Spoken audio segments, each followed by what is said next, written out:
Fala meus amigos, estamos começando aqui mais um vídeo do canal e no vídeo de hoje a gente vai tentar responder essa pergunta, que eu deixei no título. Por que os crimes cometidos pelo Bolsonaro não geram revolta nos bolsominions, né? E, enfim, no eleitorado de direita de maneira geral, né? Eu tenho feito essa pergunta nos últimos meses por vários motivos, né? Primeiro, pela constante divulgação, né, de vários crimes cometidos por ele, que a gente no fundo já sabia, né? Ele fez, enfim, uma quantidade gigantesca de cagadas no governo. Eu vou listar algumas aqui que eu já fiz vídeo sobre isso, mas vale repetir, né? Mas também porque eu tenho pensado muito também sobre as manifestações de 2013, na medida em que a gente vai fazer 10 anos agora, né, em junho, desse evento que foi importantíssimo para a história do Brasil. Então eu comecei a pensar sobre isso e também sobre, avaliar, né, por que os bolsominions não se incomodam, né, não fazem passeata, não se revoltam, ou enfim, não entram aí num barato de criticar o Bolsonaro. Eu tenho percebido que tem muitos que estão em silêncio, na verdade, né? É aquele silêncio meio que pós-derrota, né? O Bolsonaro perdeu a eleição e aí deixou essas pessoas muito órfãs, né, de uma referência de poder político, vamos dizer, né? E ao mesmo tempo começa a pipocar aí essas denúncias contra ele está sendo julgado agora, e inclusive pelo caso das joias, vamos falar disso também, e aí as pessoas ficam naquele estado de meio que de limbo, né? Então os bolsominions estão muito nesse estado de limbo aí, né, de não entender muito bem, alguns, né? Tem os mais fanáticos que continuam apoiando o Bolsonaro sistematicamente, mas você percebe que tem muitos que estão calados, né? Eles estão ali meio que, né, sobrevoando a cena, tentando entender essas acusações feitas ao Bolsonaro. E é evidente que uma parte vai acabar entendendo o quanto que foi um absurdo esse governo que a gente teve aí nos últimos 4 anos, e outra parte vai apagar isso e vai continuar apoiando. Mas o interessante é a gente pensar por quê, né? Por que tem uma parcela que vai continuar apoiando o Bolsonaro? Me parece que a resposta está em 2 temas que eu acho muito importantes e que tem conexão com o bolsonarismo e que eu vou tentar refletir um pouco aqui no vídeo de hoje, tá? São os temas do antissistema, né? Ele foi eleito dizendo sou antissistema. Isso é uma das bases para tentar entender, né, esse estado aí dos bolsominions de, né, não vou continuar apoiando mesmo assim porque não tem nada e tal. E a questão da corrupção como uma espécie de núcleo do debate político, né? Mas antes vamos dar uma recapitulada rápida aqui no que o Bolsonaro fez e no que ele está sofrendo agora de investigação e tudo mais. A principal questão do momento tem a ver com as joias dos árabes, né? Ele já foi lá chamado para depor, né? E existe uma acusação, parece que ele vai ser acusado de peculato, é uma das acusações possíveis, né? As joias chegaram aqui em outubro de 2021, tá? E em agosto ele esteve na Arábia Saudita negociando lá com os árabes e negociou inclusive a refinaria Landulfo Alves na Bahia, né, que foi vendida para os árabes por menos da metade do preço, né? O pessoal aí da área do petróleo avalia que a refinaria valia entre 3,5 e 4 bilhões de reais e ele vendeu por 1,65. Ele deu a refinaria para os árabes e aí depois descobriu, né, que ele tinha trazido ilegalmente para o Brasil joias no valor de 16 bilhões e meio de reais, 16 milhões e meio de reais, desculpa, 16 milhões e meio de reais, tá?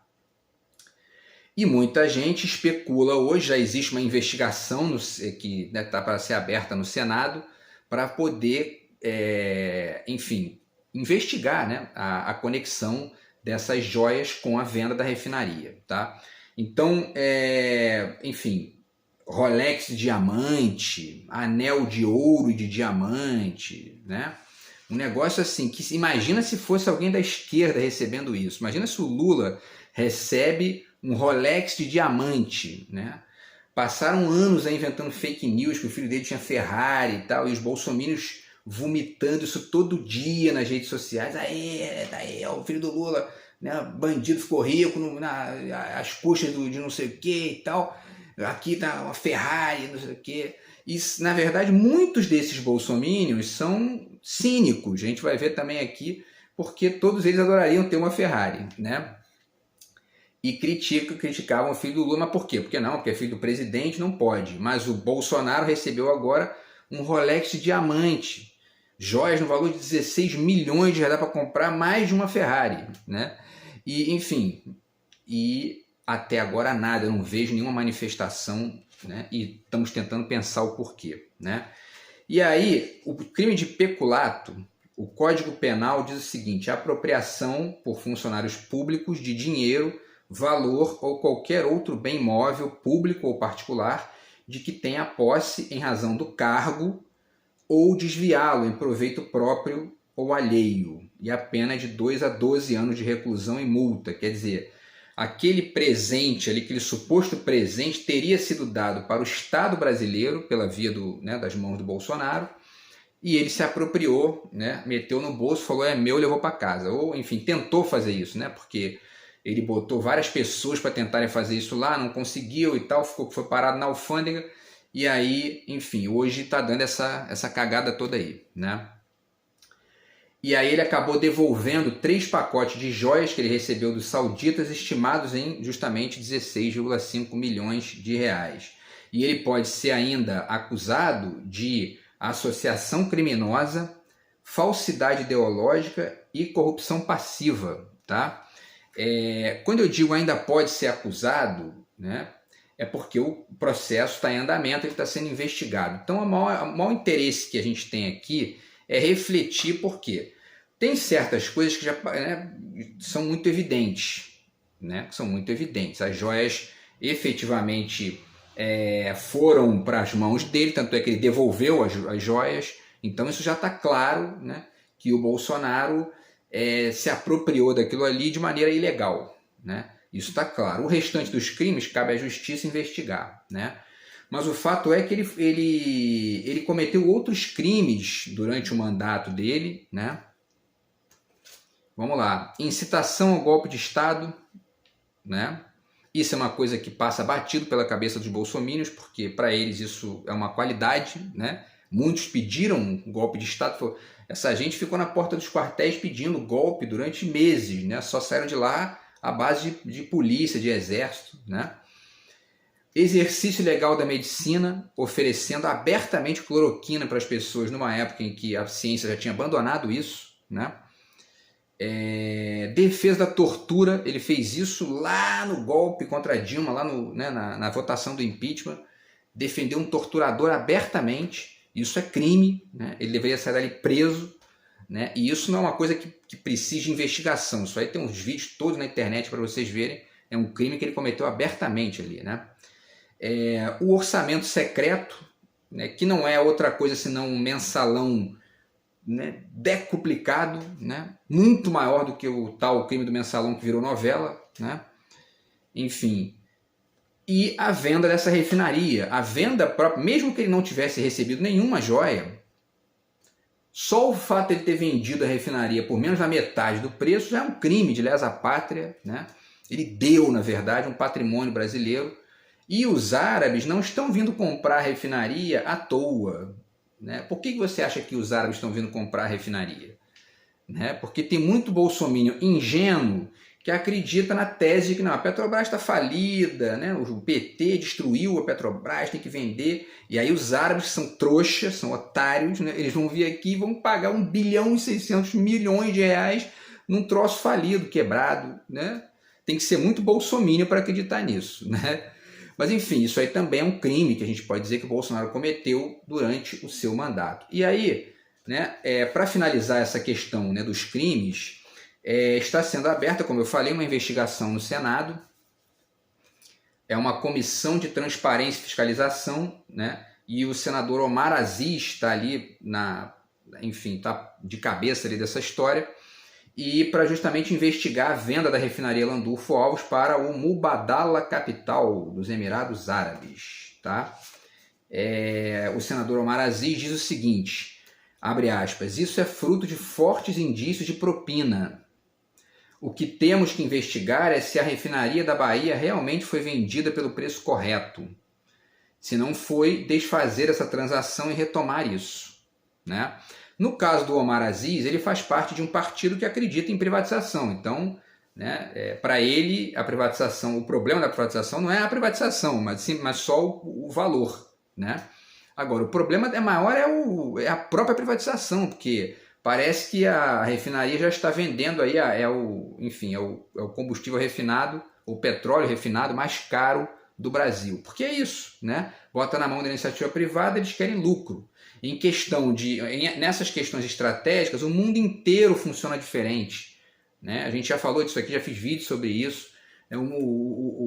Os países que têm muito petróleo não caem nessa, né? Não caem nessa. Quem sustenta uma lógica privada para o petróleo e de fachada são os Estados Unidos, porque quando eles precisam, o Estado americano entra para poder invadir o país e colocar as suas, aspas, leis lá dentro à força. E o Estado e o Exército é uma figura de Estado. Então, né, essa questão do petróleo é muito mais ampla do que esse discursinho neoliberal, né, dos bolsomínios, e eu digo dos deputados bolsomínios, pode mostrar, né? Enfim. E aí, pessoal, chegamos na questão chave do vídeo, né? Por que os bolsomínios não se espantam com isso, não se impressionam, não se emputecem com isso, né? Não se revoltam com isso?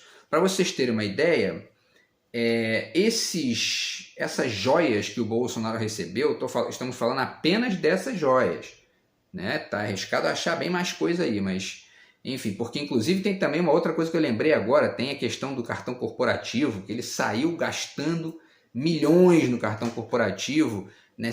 Enfim, 10 mil reais numa padaria em dia de motociata, que era outro absurdo, né? Enfim, e nada disso espanta, pelo contrário, os bolsominions vão na motociata e ficam lá, eita, tá gastando dinheiro público deles, e eles estão lá, entendeu?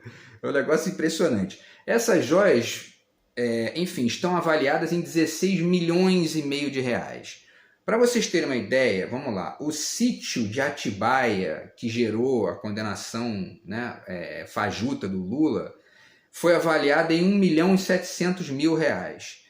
E o triplex do Guarujá, que foi outra farsa contra o Lula, foi vendido, parece que em 2018, por 2.200.000. 2.200.000 mais 1.700.000 dá 3.900.000. Isso não dá um quarto do valor das joias que o Bolsonaro está agora, enfim, tendo que responder à justiça aí. Ou seja, se juntar o triplex e o sítio de Atibaia, tem que botar 4 triplex e 4 sítios de Atibaia para chegar nas joias do Bolsonaro. E até agora nada, nenhuma revolta, nenhuma manifestação, quase ninguém aí, né, publicando que, descobrimos que realmente esse sujeito é um pilantra, né? Nada. E por que isso? Por que exatamente isso? Vamos lá, vamos tentar responder.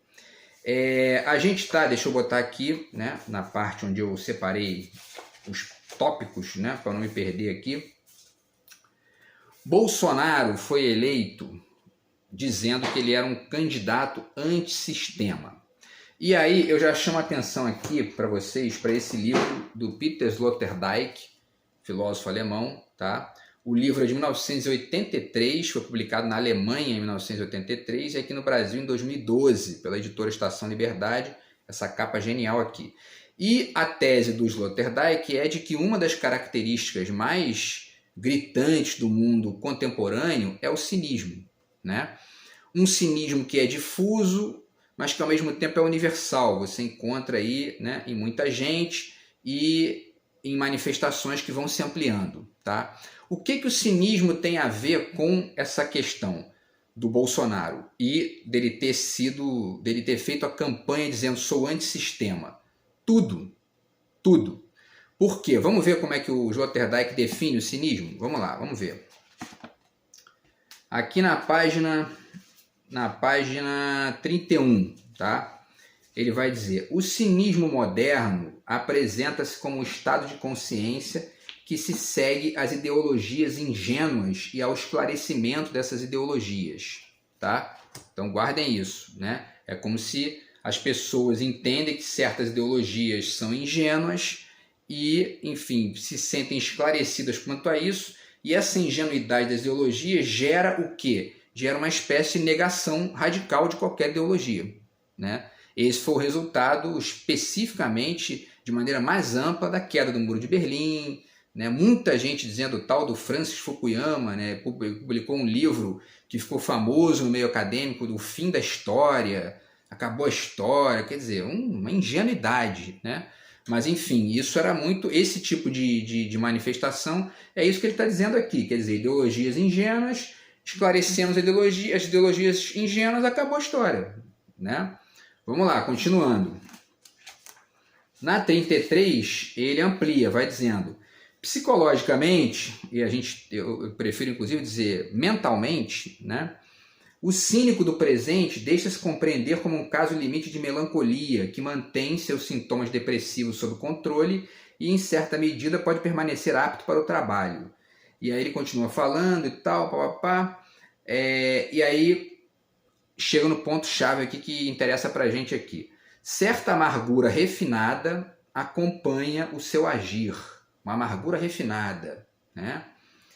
Pois cínicos não são bobos e olham simplesmente para o nada e novamente para o nada a que tudo conduz. Entretanto, seu aparato psíquico, ou podemos dizer mental, né? Enfim, é suficientemente elástico para integrar em si, como fator de sobrevivência, a dúvida perene acerca da própria atividade. Tudo que ele está falando aqui é isso, é um ceticismo generalizado, né? Misturado com tanto faz e com generalizações, né? Agora, é interessante pensar aqui em certas expressões que ele usa, porque ele diz o seguinte, cínicos não são bobos. Eu discordo radicalmente disso. Existe um cinismo radicalmente bobo, radicalmente ingênuo, né? Que é esse de acreditar que as grandes estruturas e as grandes ideologias acabaram e que, portanto, tanto faz, né?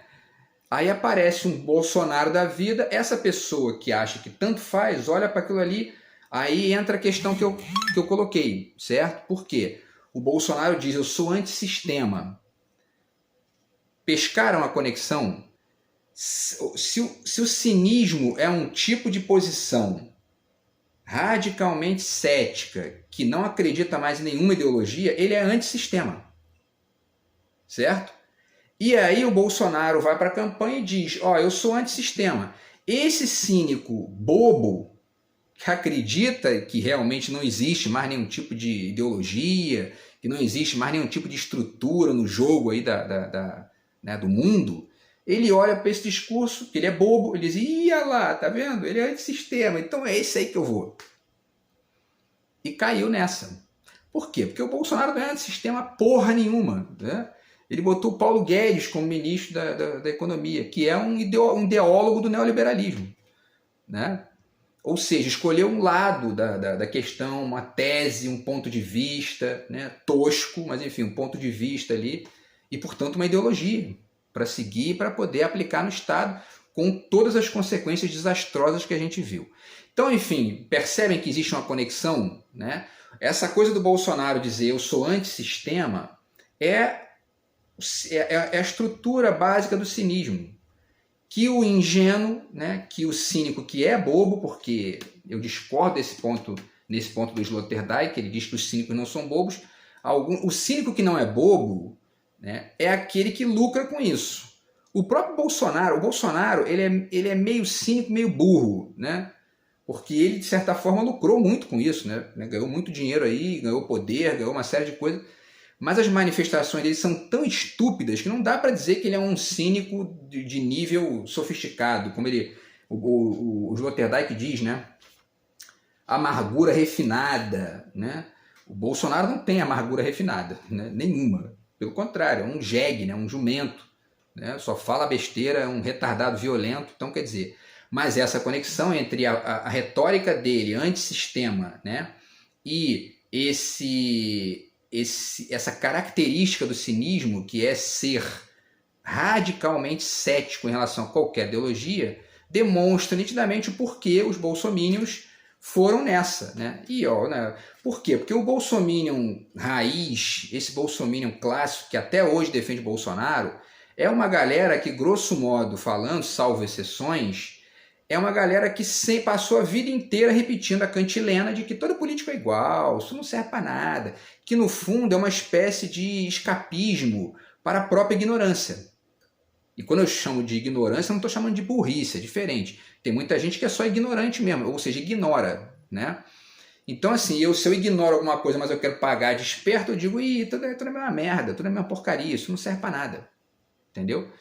Porque aí isso me tira a necessidade de refletir para poder entender as diferenças, né? Enfim, então, nitidamente essa conexão da retórica antissistema do Bolsonaro está clara em relação ao cinismo apontado pelo Sloterdijk, ainda que com algumas diferenças aqui, porque tem o cínico bobo, sim, né? Mas vamos finalizar aqui o Sloterdijk para a gente passar para a questão da corrupção, tá? O último ponto dele, na página 35, ele afirma o seguinte, ele diz: o ranço característico do cinismo moderno é de natureza essencial, uma disposição da consciência que padece esclarecimento e que, instruída pela experiência histórica, não admite otimismos baratos. Novos valores? Não, obrigado. Após as esperanças obstinadas, propala-se a monotonia dos egoísmos. No cinismo novo coopera uma negatividade aclarada que quase não nutre esperanças por si mesma, quando muito um pouco de ironia e compaixão. Essa manifestação bolsonarista, né, é o lado estúpido desse cinismo que ele está apontando aqui. Por quê? Porque existe, né, nitidamente uma monotonia dos egoísmos, isso é muito evidente, porque o neoliberalismo é isso, né? É meio que a denegação de qualquer necessidade de pensar com responsabilidade o Estado. Eles são revoltados com a existência do Estado, querem Estado mínimo, odeiam imposto, odeiam, né? Enfim, tudo que tem a ver com o Estado eles odeiam, né? Porém, eu não diria que é uma negatividade aclarada, né? Por quê? Porque ele está aqui, novos valores, não obrigado. E esse bolsonarismo, ele é uma manifestação desse cinismo aqui, mas recheada de conservadorismo, né? Então eles querem outros valores, sim, né? E aí por isso que o Olavo de Carvalho vendia a ideia de que não, né, temos que ir para a guerra cultural, né? Porque se não tem novos valores, vamos virar niilista, né? Não, niilismo, nada presta, que igreja que nada, e nada disso. Deus, pô, isso aí já passou, já acabou. Nietzsche, pô, já mostrou que isso aí não existe mais, entendeu? Mas não, pelo contrário, esse comportamento bolsominion é um comportamento radicalmente conectado com valores fortíssimos, conservadores, violentos, né? Então, essa coisa está mesclada, né? Esses pontos aqui, né, colocados pelo Sloterdijk demonstram bem isso que a gente está vivendo, mas não dizem o todo, porque outras características vão aí fluindo e vão se conectando também com essas anteriores para poder gerar uma complexidade maior. Ali a gente tem que ficar olhando para isso, né? E aí, no caso brasileiro, né, para finalizar, a gente tem essa questão da corrupção, né? A gente já falou, né, eu já fiz vídeos aqui várias vezes falando que a corrupção como núcleo do debate político é um problema. Por quê? Por um motivo simples, a corrupção jamais vai acabar, né? Então, um verdadeiro cinismo, mas um cinismo sofisticado, né? Ou isso que ele aponta num pedacinho do parágrafo ali, né? Um cinismo realmente intelectual, realmente crítico, é aquele que entende, essa conversinha fiada aí de acabar com a corrupção, isso aí não existe. Por quê? Porque é uma questão de casos particulares. Isso vai sempre aparecer, né? Vai sempre ter alguém fazendo cagada, não tem jeito, entendeu? Então a discussão está onde? Nos mecanismos de controle e investigação do dinheiro público, né? Da máquina pública, e do resultado, né, do investimento do dinheiro público, etc. E, ao mesmo tempo, focar em outras questões que são muito mais importantes do que essa conversa fiada de corrupção. Porque, inclusive, essa conversa fiada de corrupção é o que nutre esse cinismo bobo dos bolsominions, né? Você começa a apertar em certos debates, invariavelmente diz, ó, pelo menos ele nunca roubou, nunca, entendeu? Quer dizer, ó, não interessa o projeto, não sei de nada, não entendo isso aí, não sei qual é o projeto dele para a economia, não sei qual é o projeto para a educação, não sei qual é o projeto para a saúde, mas olha só, ele nunca roubou ninguém, não, ele é honesto, entendeu? Quer dizer, então, esse ponto-chave da corrupção como eixo do debate político é esse ponto que fica ali alimentando o reducionismo da manutenção da conexão dos bolsominions com o Bolsonaro.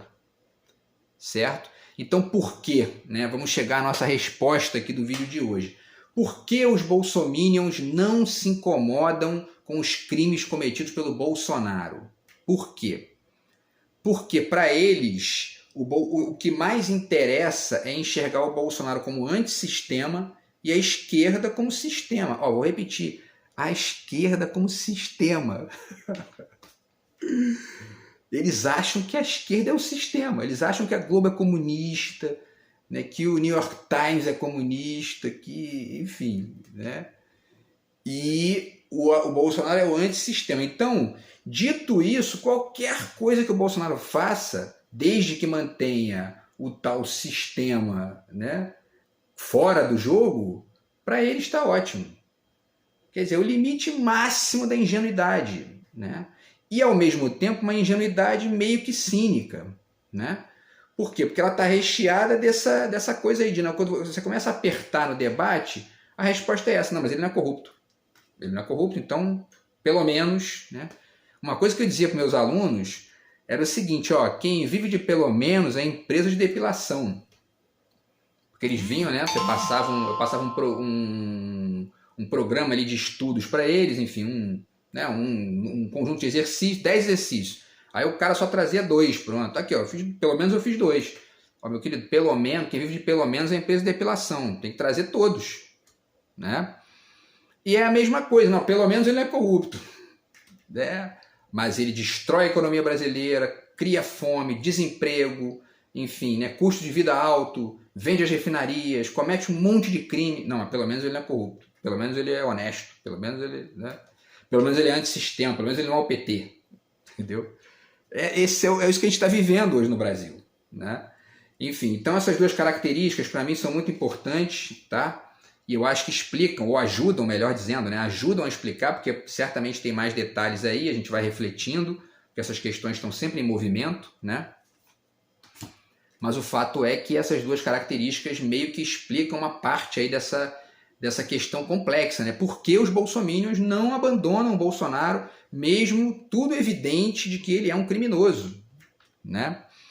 As respostas estão nessa retórica dele antissistema, que colou nessa cabeça cínica e ao mesmo tempo ingênua, né? da mentalidade de direita do Brasil, certo? E, ao mesmo tempo, a manutenção do tema da corrupção como núcleo do debate político, né? Sempre repetindo, né? Não estou dizendo aqui com isso que a corrupção tem que ser abandonada como questão, como problema, não é o caso. Mas a gente tem que entender de uma vez por todas que isso é um problema menor. É um problema menor. Não no nível da estrita investigação lá dentro do Estado. Quem está lá dentro tem que fazer esse trabalho, tem que divulgar, etc. Mas no debate político, isso aí atrapalha pensar, né?